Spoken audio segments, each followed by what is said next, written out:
Hi ಎಲ್ರಿಗೂ ನಮಸ್ಕಾರ. ಇವತ್ತು ತುಂಬ ಟೇಸ್ಟಿಯಾಗಿ ತುಂಬ ಸಿಂಪಲ್ಲಾಗಿ ಫ್ರೂಟ್ ಕಸ್ಟರ್ಡ್ ಹೇಗೆ ಮಾಡೋದನ್ನು ನೋಡೋಣ ಬನ್ನಿ. ಅದಕ್ಕೆ ಬೇಕಾಗಿರುವುದು ನಿಮಗೆ ಯಾವ ಫ್ರೂಟ್ಸ್ ಇಷ್ಟನೋ ಅದನ್ನು ತೊಗೊಬೋದು. ನಾನಿಲ್ಲಿ ಆ್ಯಪಲು, ದಾಳಿಂಬೆ, ಬಾಳೆಹಣ್ಣು, ಒಂದು ಸ್ವಲ್ಪ ಡ್ರೈ ಫ್ರೂಟ್ಸ್ ತೊಗೊಂಡಿದ್ದೀನಿ. ಆಮೇಲೆ ಅರ್ಧ ಲೀಟ್ರಷ್ಟು ನಾನು ಹಾಲು ತೊಗೊಂಡಿದ್ದೀನಿ.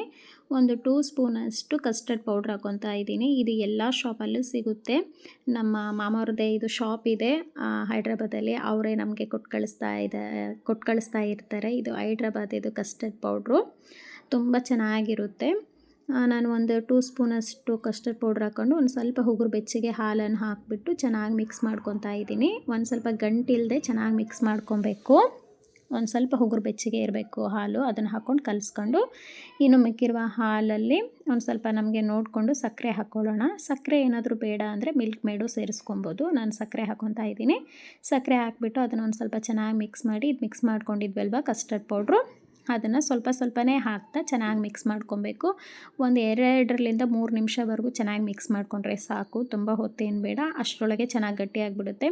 ಆದರೆ ಕೈ ಬಿಡದ ಹಾಗೆ ಚೆನ್ನಾಗಿ ಮಿಕ್ಸ್ ಮಾಡ್ತಾ ಇರಬೇಕು. ಮಿಕ್ಸ್ ಮಾಡಿಲ್ಲ ಅಂದರೆ ನಡುವೆ ಗಂಟಾಗಿಬಿಡುತ್ತೆ. ಹಾಗಾಗಿ ಸ್ವಲ್ಪ ಸೇರಿಸ್ಕೊಂಡು ನೀಟಾಗಿ ಮಿಕ್ಸ್ ಮಾಡಿಕೊಂಡ್ರೆ ತುಂಬ ಸಿಂಪಲ್ಲಾಗಿ ಕಸ್ಟರ್ಡ್ ರೆಡಿ ಆಗುತ್ತೆ.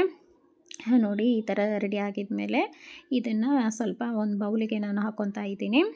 ನೋಡ್ತಾ ಇರ್ರಿ, ಇಷ್ಟು ತಿಕ್ನೆಸ್ ಇದ್ದರೆ ಸಾಕು, ಕರೆಕ್ಟಾಗಿರುತ್ತೆ. ನೋಡ್ಕೊಂಡ್ಬಿಟ್ಟು ನಾವು ಕ್ವಾಂಟಿಟಿ ಎಷ್ಟು ಹಾಲು ತೊಗೊತೀವಿ ಅಷ್ಟು ಕಸ್ಟರ್ಡ್ ಪೌಡ್ರ್ ಸೇರಿಸ್ಕೊಬೇಕು. ನಾನು ಅರ್ಧ ಲೀಟ್ರ್ ಹಾಲಿಗೆ 2 ಸ್ಪೂನಷ್ಟು ಕಸ್ಟರ್ಡ್ ಪೌಡ್ರ್ ಸೇರಿಸ್ಕೊಂಡಿದ್ದೀನಿ. ಆಮೇಲೆ ದಾಳಿಂಬೆ ಹಣ್ಣೆಲ್ಲ ಸುಳಿದಿಟ್ಕೊಂಡಿದ್ದೆ ನಾನು, ಅದನ್ನೆಲ್ಲ ಸೇರಿಸ್ಕೊತಾ ಇದ್ದೀನಿ. ಇದು ಒಂದು ಸ್ವಲ್ಪ ತಣ್ಣಗಾಗಿದ್ಮೇಲೆ ಹಾಕಬೇಕು. ತಣ್ಣಗಾಗಿದ್ಮೇಲೆ ಕಟ್ ಮಾಡ್ಕೊಂಡಿರುವಂಥ ಬಾಳೆಹಣ್ಣು, ದಾಳಿಂಬೆ, ಆಮೇಲೆ ಆ್ಯಪಲು, ನಿಮಗೆ ಯಾವ ಫ್ರೂಟ್ಸ್ ಬೇಕೋ ಅದನ್ನು ಹಾಕ್ಕೊಬೋದು. ಮ್ಯಾಂಗೋ, ಸಪೋಟೊ, ಆಮೇಲೆ ನಮಗೆ ಯಾವ್ದು ಇಷ್ಟ ಇರುತ್ತೆ, ಕರ್ಬೂಜ, ಡೇಟ್ಸು ಎಲ್ಲ ತುಂಬ ಚೆನ್ನಾಗಿರುತ್ತೆ. ಹಣ್ಣು ಎಷ್ಟು ಹಾಕ್ತೀವೋ ಅಷ್ಟು ಚೆನ್ನಾಗಿರುತ್ತೆ. ಮನೇಲಿ ಈ 3 ಫ್ರೂಟ್ಸ್ ಇತ್ತು, ಹಾಗಾಗಿ ನಾನು ಇದನ್ನೇ ಹಾಕ್ಕೊತಾ ಇದ್ದೀನಿ. ನಿಮ್ಗೆ ಯಾವ್ದು ಬೇಕೋ ಅದನ್ನು ಹಾಕ್ಕೊಬೋದು. ತುಂಬ ಟೇಸ್ಟಿಯಾಗಿರುತ್ತೆ. ಒಮ್ಮೆ ಟ್ರೈ ಮಾಡಿ. ಮಿಲ್ಕ್ ಮೇಡ್ ಹಾಕ್ಕೊಂಡ್ರೂ ತುಂಬ ಚೆನ್ನಾಗಿರುತ್ತೆ. ಇದು ನೋಡಿ ತುಂಬ ಸಿಂಪಲ್ಲಾಗಿ ತುಂಬ ಈಸಿಯಾಗಿ ಎಷ್ಟು ಚೆನ್ನಾಗಿ ಮಾಡ್ಕೊಳ್ಬೋದು ಅಂತೇಳ್ಬಿಟ್ಟು ಒಮ್ಮೆ ಯಾರಾದರೂ ಟ್ರೈ ಮಾಡಿಲ್ಲ ಅಂದರೆ ಟ್ರೈ ಮಾಡಿ.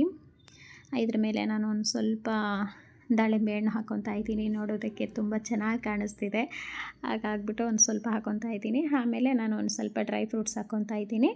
ಡ್ರೈ ಫ್ರೂಟ್ಸ್ ಇದನ್ನು ಹಸಿದು ಹಾಗೆ ಹಾಕ್ಕೊಬೋದು, ಇಲ್ಲಾಂದರೆ ಒಂದು ಸ್ವಲ್ಪ ತುಪ್ಪದಲ್ಲಿ ಫ್ರೈ ಮಾಡಿನೂ ಹಾಕ್ಕೊಬೋದು. ನಾನು ಹಸಿದೆ ಹಾಗೆ ಹಾಕ್ಕೊತಾ ಇದ್ದೀನಿ.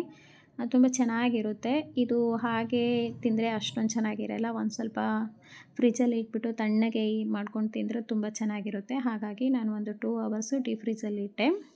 ನೋಡಿ ಇದು 2 ತಾಸು ಇಟ್ಟಾಗಿದ್ಮೇಲೆ ಈ ಥರ ಕೋಲ್ಡಾಗಿ ತುಂಬ ಚೆನ್ನಾಗಿರುತ್ತೆ, ತುಂಬ ಟೇಸ್ಟಿಯಾಗಿರುತ್ತೆ. ಒಮ್ಮೆ ಟ್ರೈ ಮಾಡಿ. ನಿಮಗೇನಾದರೂ ಇಷ್ಟ ಆಯ್ತಂದರೆ ಕಮೆಂಟ್ ಮಾಡಿ. ಹಾಗೆ ಗೀತಾ ಫ್ಯಾಮಿಲಿ ಚಾನಲನ್ನು ಯಾರಾದರೂ ಸಬ್ಸ್ಕ್ರೈಬ್ ಮಾಡ್ಕೊಂಡಿಲ್ಲ ಅಂದರೆ ಸಬ್ಸ್ಕ್ರೈಬ್ ಮಾಡ್ಕೊಳ್ಳಿ. ಪಕ್ಕದಲ್ಲಿರುವಂಥ ಬೆಲ್ ಐಕನನ್ನು ಒತ್ತಿ ನಾನು ಹಾಕುವಂಥ ಪ್ರತಿಯೊಂದು ವೀಡಿಯೋ ನೋಟಿಫಿಕೇಷನ್ ನಿಮಗೆ ಬರುತ್ತೆ. ಐ ಹೋಪ್ ಈ ವಿಡಿಯೋ ನಿಮಗೆ ಇಷ್ಟ ಆಗಿರುತ್ತೆ ಅಂದ್ಕೊತೀನಿ. Thank you all. ಮತ್ತು ಇನ್ನೊಂದು ವ್ಲಾಗಲ್ಲಿ ಸಿಗ್ತೀನಿ. Thank you.